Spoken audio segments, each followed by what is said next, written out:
చెప్పండి అన్న, మరి మీకున్న సమస్య ఎటువంటిది? మీరు ఎక్కడి నుంచి వచ్చారు? మీ యొక్క పరిష్కారానికి సమస్య సాల్వ్ అవుతుంది అనుకుంటున్నారా? మేము ప్రభుత్వ గిరిజన ఆశ్రమ పాఠశాలలో పనిచేస్తున్నామండి. మేము భద్రాద్రి కొత్తగూడెం జిల్లా నుంచి రావడం జరిగిందండి.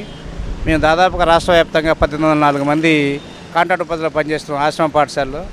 మాకు గత 6 నెలలుగా జీతాలు లేవండి. జీతాలు లేక చాలామంది కాంట్రాక్ట్ ఉపాధ్యాయులు ఆర్థిక ఇబ్బందికి గురవుతున్నారు. మేము కొంతమంది అధికారులకి పలుమార్లు మనం విజ్ఞప్తి చేశాము, కానీ వాళ్ళు బడ్జెట్ లేదు, బడ్జెట్ కేటాయించిన బట్టే మేము బడ్జెట్ కేటాయిస్తాము, జీతాలు విడుదల చేస్తూ ఉంటున్నారు, మీకు ఏమన్నా బడ్జెట్ కావాలంటే అది ప్రభుత్వం నుంచి రావాలి అని చెప్పడం జరిగిందండి.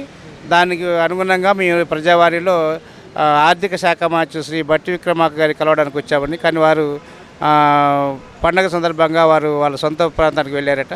కాబట్టి ఆ దరఖాస్తు మటుకు ప్రజావాణిలో మా జీతాల గురించి ఇచ్చామండి. వాళ్ళు కంపల్సరిగా మా దరఖాస్తుని ఆర్థిక శాఖ మంత్రి గారు మీ సమస్య పరిష్కారానికి కృషి చేస్తూ ఉన్నారు. అట్లాగే ఈ మా దరఖాస్తుని ట్రైబల్ వెల్ఫేర్ డిపార్ట్మెంట్కి కూడా పంపిస్తామని చెప్పడం జరిగిందండి.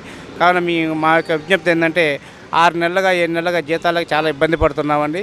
కావున ఆర్థిక శాఖ మంత్రి గారు మరియు ప్రభుత్వ గిరిజన ఆశ్రమ పాఠశాల కాంట్రాక్ట్ ఉపాధ్యాయుల డిపార్ట్మెంట్ కూడా మరి మాకు ఈ సమస్య పరిష్కారానికి కృషి చేయాలని కోరుకుంటూ మరి ఆర్థిక శాఖ మంత్రి గారికి మరొక్కసారి మేము విజ్ఞప్తి చేస్తున్నామండి. అంటే గత ప్రభుత్వానికి మీరు చెప్పలేదంటే 6 నెలల నుంచి జీతాలు పడట్లేదు అంటున్నారు కదా, గత ప్రభుత్వానికి మీరు విన్నపించారా? మరి గత ప్రభుత్వానికి చాలాసార్లు విన్నపించాం సార్. అప్పుడు ఎలక్షన్ మూమెంట్లో ఎలక్షన్కి ముందు చెప్పాము, తర్వాత చెప్పాము, అయినా కానీ ఎటువంటి అప్పుడు స్పందన లేదండి. అప్పుడు జీతాల విషయంలో వాళ్ళు బడ్జెట్ కేటాయింపులు చేయమంటే ఇప్పుడు కుదరదు, ఎలక్షన్ తర్వాత మేము చేస్తామని చెప్పడం జరిగిందండి.